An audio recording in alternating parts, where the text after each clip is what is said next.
The Pall Mall Gazette, 18 September. The Escaped Wolf. Perilous Adventure of Our Interviewer. Interview with the Keeper in the Zoological Gardens. After many inquiries and almost as many refusals, and perpetually using the words Pall Mall Gazette as a sort of talisman, I managed to find the keeper of the section of the Zoological Gardens in which the wolf department is included. Thomas Builder lives in one of the cottages in the enclosure behind the Elephant House, and was just sitting down to his tea when I found him. Thomas and his wife are hospitable folk, elderly and without children, and if the specimen I enjoyed of their hospitality be of the average kind, their lives must be pretty comfortable. The keeper would not enter on what he called business until the supper was over, and we were all satisfied. Then, when the table was cleared and he had lit his pipe, he said, "Now, sir, you can go on and ask me what you want. You'll excuse me refusing to talk of professional subjects afore meals.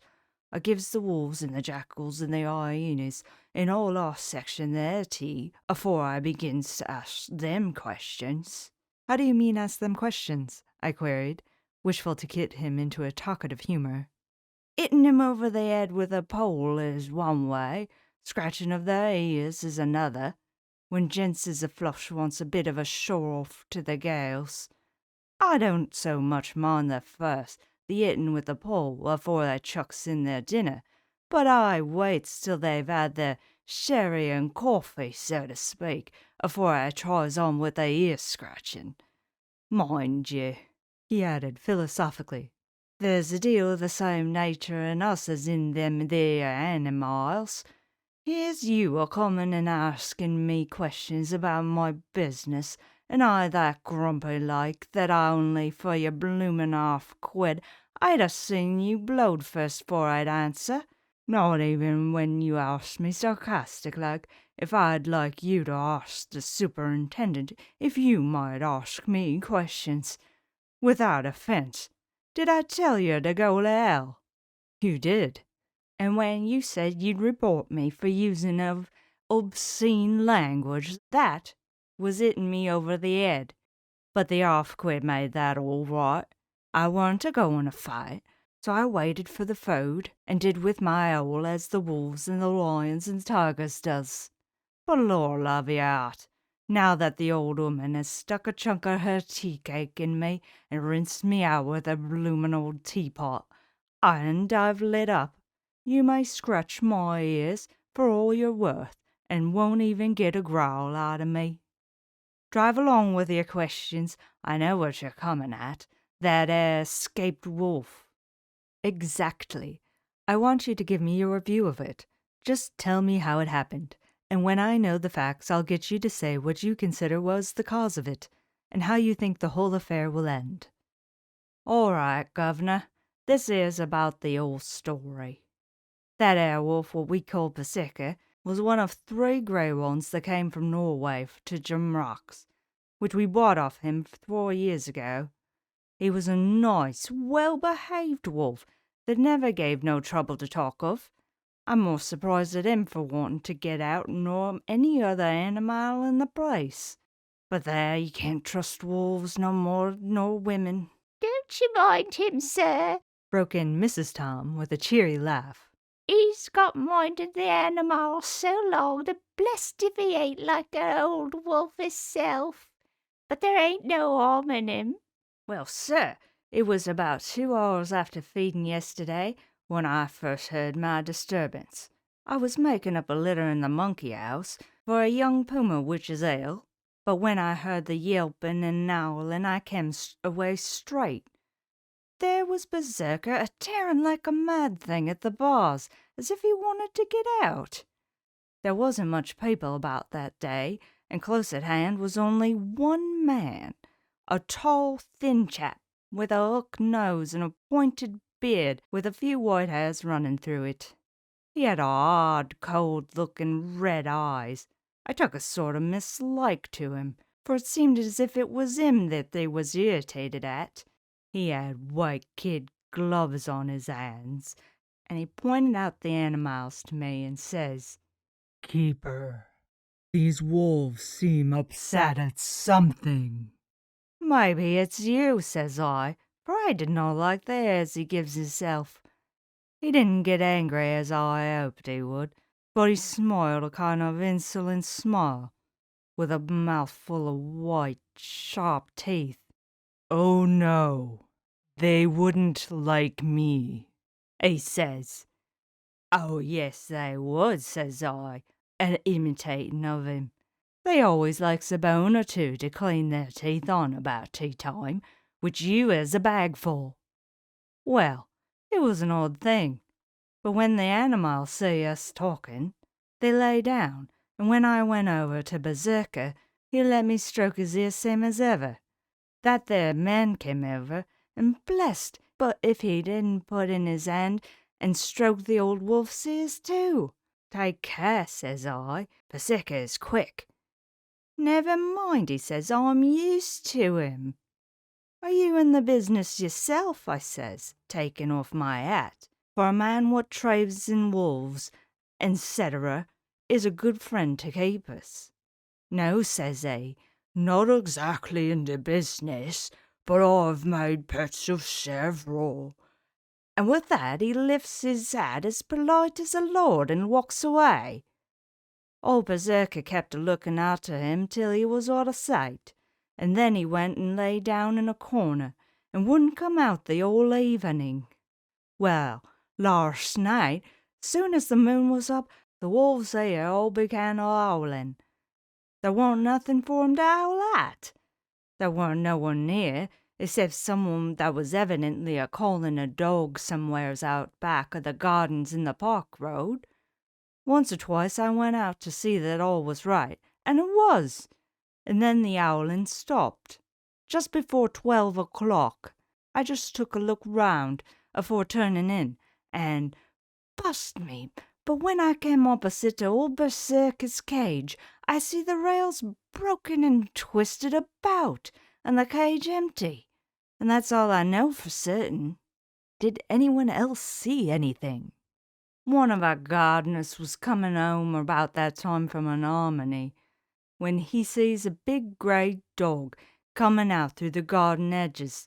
At least so he says, but I don't give much for it myself, for if he did he never said a word about it to his missus when he got home. It was only after the escape of the wolf was made known, and we had been up all night a-hunting of the park for Berserker, that he remembered seeing anything. My own belief was that the harmony had gotten into his head.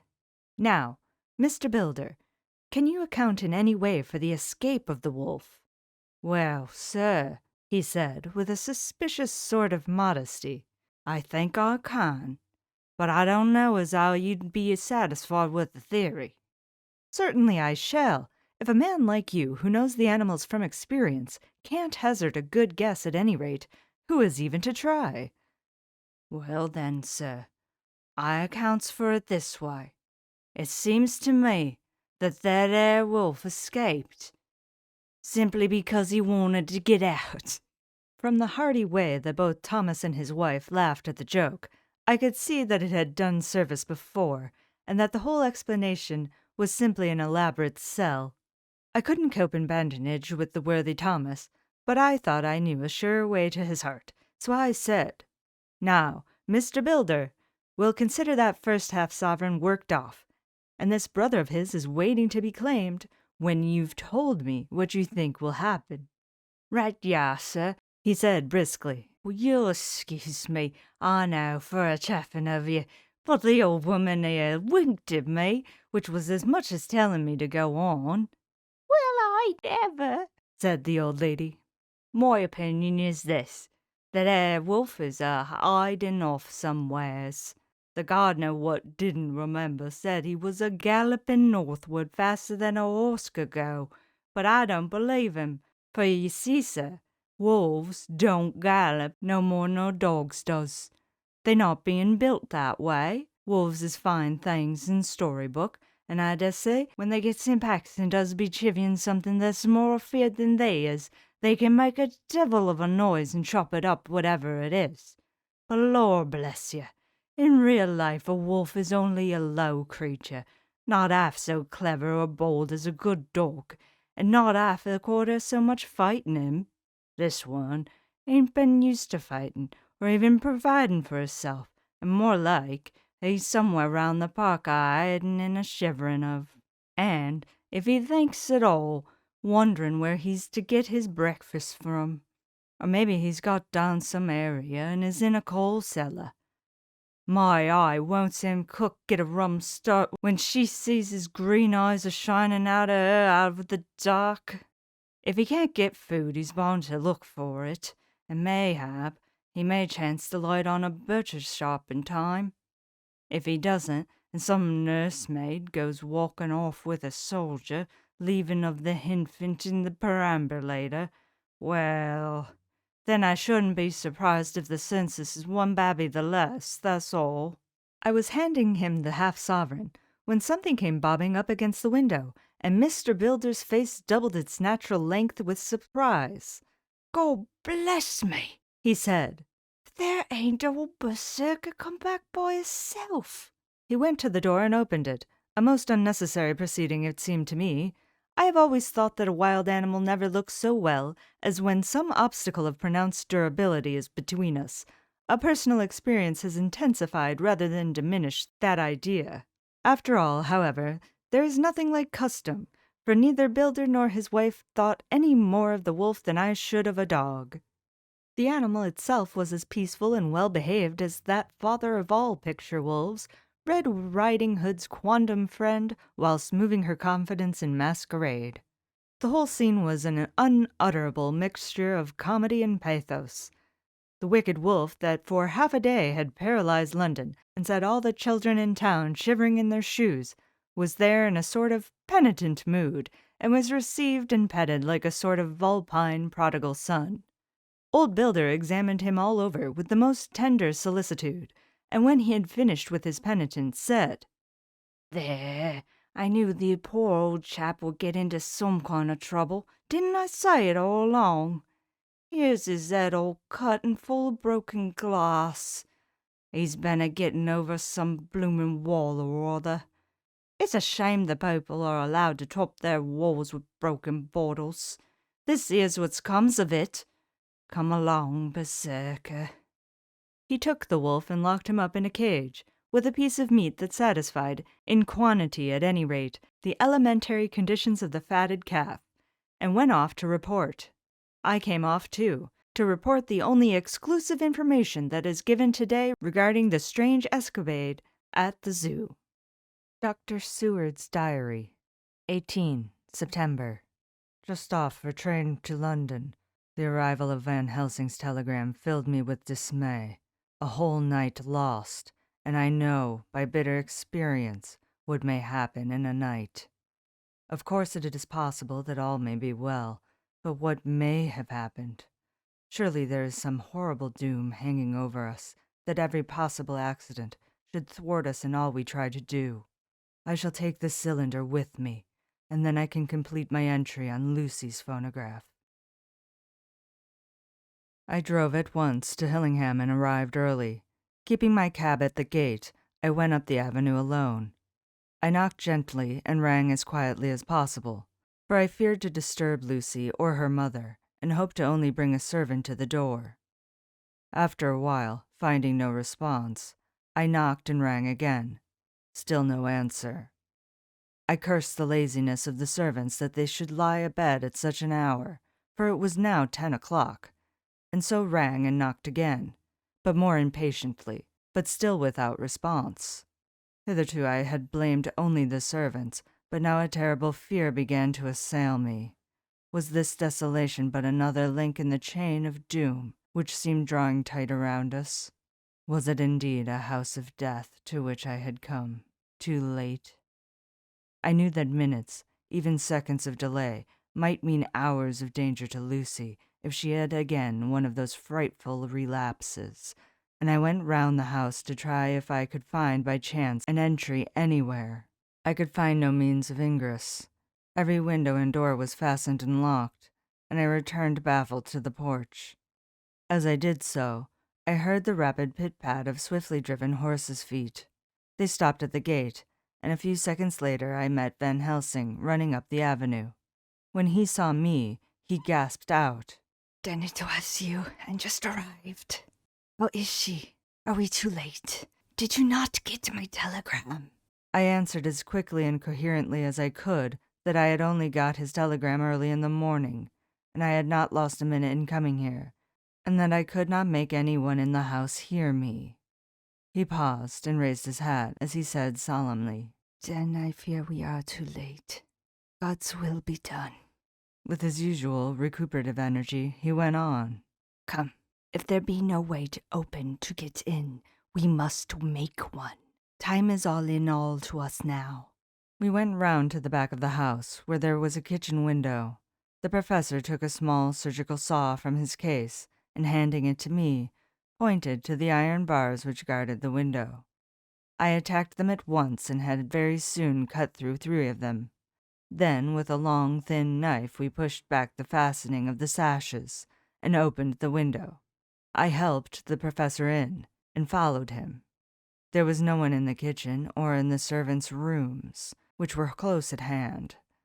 We tried all the rooms as we went along, and in the dining room, dimly lit by rays of light through the shutters, found 4 servant women lying on the floor. There was no need to think them dead, for their stertorous breathing and the acrid smell of laudanum in the room left no doubt as to their condition. Van Helsing and I looked at each other, and as we moved away, he said, "We can attend to them later." Then we ascended to Lucy's room. For an instant or two we paused at the door to listen, but there was no sound that we could hear. With white faces and trembling hands, we opened the door gently and entered the room. How shall I describe what we saw? On the bed lay 2 women, Lucy and her mother. The latter lay furthest in, and she was covered with a white sheet, the edge of which had been blown back by the draught through the broken window, showing the drawn, white face with a look of terror fixed upon it. By her side lay Lucy, with face white and still more drawn. The flowers which had been around her neck we found upon her mother's bosom, and her throat was bare, showing the 2 little wounds which we had noticed before, but looking horribly white and mangled. Without a word, the professor bent over the bed, his head almost touching poor Lucy's breast. Then he gave a quick turn of his head, as of one who listens, and leaping to his feet, he cried out to me, It is not yet too late. Quick, quick, bring the brandy. I flew downstairs and returned with it, taking care to smell and taste it, lest it, too, were drugged like the decanter of sherry which I found on the table. The maids were still breathing, but more restlessly, and I fancied that the narcotic was wearing off. I did not stay to make sure, but returned to Van Helsing and rubbed the brandy, as on another occasion, on her lips and gums and on her wrists and on the palms of her hands.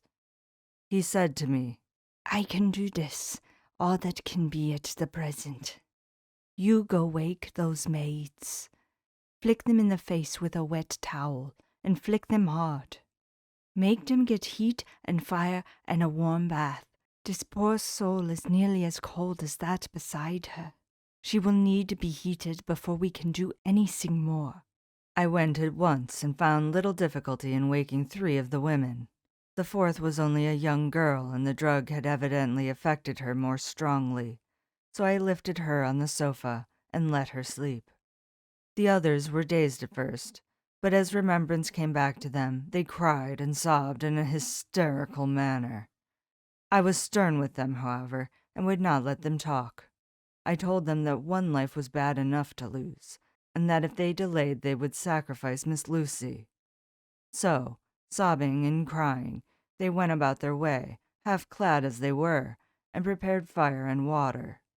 Fortunately, the kitchen and boiler fires were still alive, and there was no lack of hot water. We got a bath and carried Lucy out as she was, and placed her in it. Whilst we were busy chafing her limbs, there was a knock at the hall door. One of the maids ran off, hurried on some more clothes, and opened it. Then she returned and whispered to us that there was a gentleman who had come with a message from Mr. Holmwood. I bade her simply tell him that he must wait, for we could see no one now. She went away with the message, and, engrossed with our work, I clean forgot all about him. I never saw in all my experience the professor work in such deadly earnest. I knew, as he knew, that it was a stand-up fight with death, and in pause told him so. He answered me in a way that I did not understand, but with the sternest look that his face could wear. If that were all, I would stop here, where we are now, and let her fade away into peace. For I see no light in life over her horizon. He went on with his work with, if possible, renewed and more frenzied vigor. Presently we both began to be conscious that the heat was beginning to be of some effect. Lucy's heart beat a trifle more audibly to the stethoscope, and her lungs had a perceptible movement. Van Helsing's face almost beamed, and as we lifted her from the bath and rolled her in a hot sheet to dry her, he said to me, "The first gain is ours. Check to the king." We took Lucy into another room, which had by now been prepared, and laid her in bed and forced a few drops of brandy down her throat. I noticed that Van Helsing tied a soft silk handkerchief round her throat. She was still unconscious, and was quite as bad as, if not worse than, we had ever seen her. Van Helsing called in one of the women, and told her to stay with her, and not to take her eyes off her till we returned, and then beckoned me out of the room.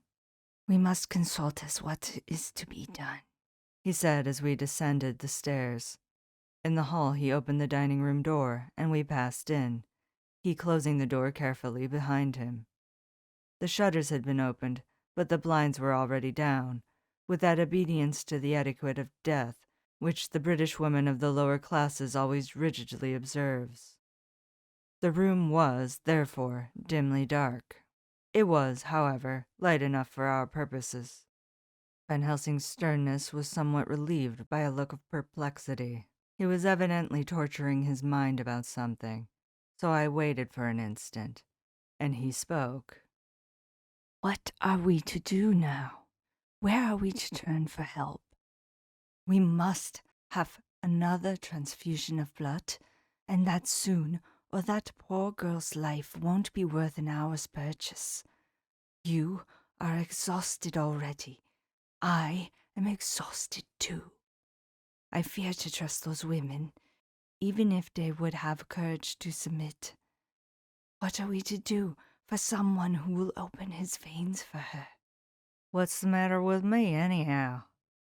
The voice came from the sofa across the room, and its tones brought relief and joy to my heart, for they were those of Quincey Morris. Van Helsing started angrily at the first sound, but his face softened, and a glad look came into his eyes as I cried out, "Quincey Morris!" and rushed towards him with outstretched hands. "What brought you here?" I cried as our hands met. "I guess art is the cause." He handed me a telegram. "Have not heard from Seward for 3 days, and am terribly anxious. Cannot leave. Father is still in same condition. Send me word how Lucy is. Do not delay. Holmwood." I think I came just in the nick of time. You know you have only to tell me what to do. Van Helsing strode forward and took his hand, looking him straight in the eyes as he said, "A brave man's blood is the best thing on this earth when a woman is in trouble. You're a man and no mistake. Well, the devil may work against us for all he's worth, but God sends us men when he wants them." Once again we went through that ghastly operation. I have not the heart to go through with the details. Lucy had got a terrible shock, and it told on her more than before, for though plenty of blood went into her veins, her body did not respond to the treatment as well as on the other occasions. Her struggle back into life was something frightful to see and hear. However, the action of both heart and lungs improved, and Van Helsing made a subcutaneous injection of morphia as before, and with good effect. Her faint became a profound slumber. The professor watched whilst I went downstairs with Quincy Morris, and sent one of the maids to pay off one of the cabmen who were waiting. I left Quincy lying down after having a glass of wine, and told the cook to get ready a good breakfast. Then a thought struck me, and I went back to the room where Lucy now was. When I came softly in, I found Van Helsing, with a sheet or two of notepaper in his hand. He had evidently read it, and was thinking it over, as he sat with his hands to his brow. There was a look of grim satisfaction in his face, as of one who has had a doubt solved. He handed me the paper, saying only, "It dropped from Lucy's breast when we carried her to the baths." When I had read it, I stood looking at the professor, and after a pause asked him, "In God's name, what does it all mean? Was she, or is she, mad? What sort of horrible danger is it?" I was so bewildered that I did not know what to say more. Van Helsing put out his hand and took the paper, saying, "Do not trouble about it now. Forget it for the present. You shall know and understand it all in good time, but it will be later. And now, what is it that you came to me to say?" This brought me back to fact, and I was all myself again. "I came to speak about the certificate of death. If we do not act properly and wisely, there may be an inquest, and that paper would have to be produced. I am in hopes that we need have no inquest, for if we had, it would surely kill poor Lucy, if nothing else did. I know, and you know, and the other doctor who attended her knows, that Mrs. Westerner had disease of the heart, and we can certify that she died of it. Let us fill up the certificate at once, and I shall take it myself to the registrar and go on to the undertaker." Good. Oh, my friend John, well thought of. Truly, Miss Lucy, if she be sad in the foes that beset her, is at least happy in the friends that love her. 1, 2, 3 all open their veins for her, besides one old man. Ah, yes, I know, friend John, I am not blind. I love you all the more for it. Now go. In the hall, I met Quincy Morris, with a telegram for Arthur, telling him that Mrs. Westerner was dead, that Lucy also had been ill, but was now going on better, and that Van Helsing and I were with her. I told him where I was going, and he hurried me out, but as I was going said, "When you come back, Jack, may I have 2 words with you all to ourselves?" I nodded in reply and went out. I found no difficulty about the registration, and arranged with the local undertaker to come up in the evening to measure for the coffin and to make arrangements. When I got back, Quincy was waiting for me. I told him I would see him as soon as I knew about Lucy, and went up to her room. She was still sleeping, and the professor seemingly had not moved from his seat at her side. From his putting his finger to his lips, I gathered that he expected her to wake before long, and was afraid of forestalling nature. So I went down to Quincy, and took him into the breakfast room, where the blinds were not drawn down, and which was a little more cheerful, or rather less cheerless, than the other rooms. When we were alone, he said to me, "Jack Seward, I don't want to shove myself in anywhere I've no right to be, but this is no ordinary case. You know I loved that girl and wanted to marry her, but, although that's all past and gone, I can't help feeling anxious about her all the same. What is it that's wrong with her?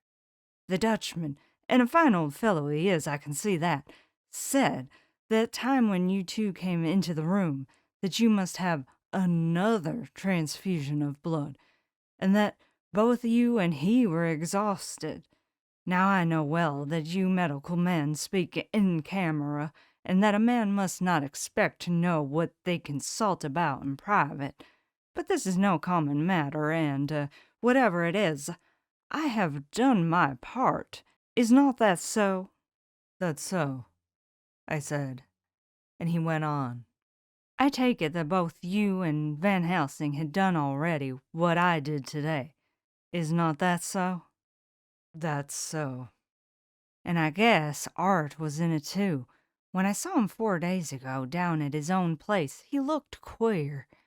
I have not seen anything pulled down so quick since I was on the Pampas and had a mare that I was fond of go to grass all in a night. One of those big bats that they call vampires had got at her in the night, and what with his gorge and the vein left open, there wasn't enough blood in her to let her stand up, and I had to pull a bullet through her as she lay. Jack, if you may tell me without betraying confidence, Arthur was the first. Is not that so? As he spoke, the poor fellow looked terribly anxious.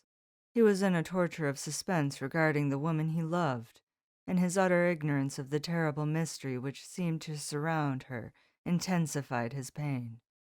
His very heart was bleeding, and it took all the manhood of him, and there was a royal lot of it too, to keep him from breaking down. I paused before answering, for I felt that I must not betray anything which the professor wished kept secret. But already he knew so much, and guessed so much, that there could be no reason for not answering. So I answered in the same phrase. That's so. And how long has this been going on? About 10 days. 10 days? Then I guess Jack's sword, that poor pretty creature that we all love, has had put into her veins within that time the blood of 4 strong men. Man alive, her whole body wouldn't hold it. Then, coming close to me, he spoke in a fierce half-whisper. What took it out? I shook my head. That, I said, is the crux. Van Helsing is simply frantic about it, and I am at my wit's end. I can't even hazard a guess. There's been a series of little circumstances which have thrown out all our calculations as to Lucy being properly watched, but these shall not occur again. Here we stay until all be well, or ill. Quincy held out his hand. Count me in, he said. You and the Dutchman will tell me what to do, and I'll do it. When she woke late in the afternoon, Lucy's first moment was to feel in her breast, and, to my surprise, produced the paper which Van Helsing had given me to read. The careful professor had replaced it where it had come from, lest on waking she should be alarmed. Her eye then lit on Van Helsing and on me too, and gladdened. Then she looked around the room, and seeing where she was, shuddered. She gave a loud cry and put her poor, thin hands before her pale face. We both understood what that meant, that she had realized to the full her mother's death, so we tried what we could to comfort her. Doubtless sympathy eased her somewhat, but she was very low in thought and spirit, and wept silently and weakly for a long time. We told her that either or both of us would now remain with her all the time, and that seemed to comfort her. Towards dusk she fell into a doze. Here a very odd thing occurred. Whilst still asleep, she took the paper from her breast and tore it in two. Van Helsing stepped over and took the pieces from her. All the same, however, she went on with the action of tearing, as though the material were still in her hands. Finally, she lifted her hands and opened them, as though scattering the fragments. Van Helsing seemed surprised, and his brows gathered as if in thought, but he said nothing.